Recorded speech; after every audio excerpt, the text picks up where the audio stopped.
যে কোনো বছরের শেষ হয়ে আসা মানেই ক্যালেন্ডারে খোঁজ করা, আর হাতে পেলেই মিলিয়ে নেওয়া নিজের জীবনে গুরুত্বপূর্ণ দিনগুলো কোন বারে পড়েছে, অথবা সবার আগে দেখে নেওয়া পুজো কবে।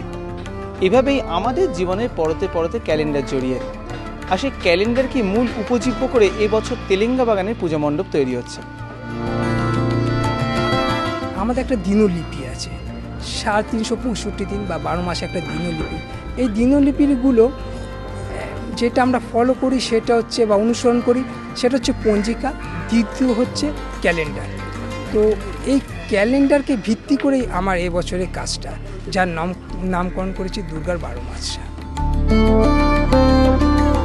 এই বছর ক্যালেন্ডার নিয়ে কাজ আমার মনে হয় পশ্চিমবঙ্গে কোথাও হয়েছে, আর চিন্তাভাবনাটা একদম নতুনত্ব। তো এবার কলকাতা শহরের লোক একবারের জায়গায় 4 বার আসবে। একটা ক্যালেন্ডার মানে গোটা একটা বছর, আর এই গোটা বছর জুড়েই আমাদের জীবনের পরতে পরতে জড়িয়ে থাকেন দেবী দুর্গা। তাই এই মণ্ডপে ক্যালেন্ডারের পাশাপাশি কোথাও থাকছে দেবীর চিহ্নয়ন, কখনো দেবীর দুর্গার নাম। তবে সবচেয়ে বেশি নজর কাড়বে বিভিন্ন মাধ্যমে তৈরি ক্যালেন্ডারগুলোই। অরিজিৎ ভট্টাচার্য, এবিপি আনন্দ, কলকাতা।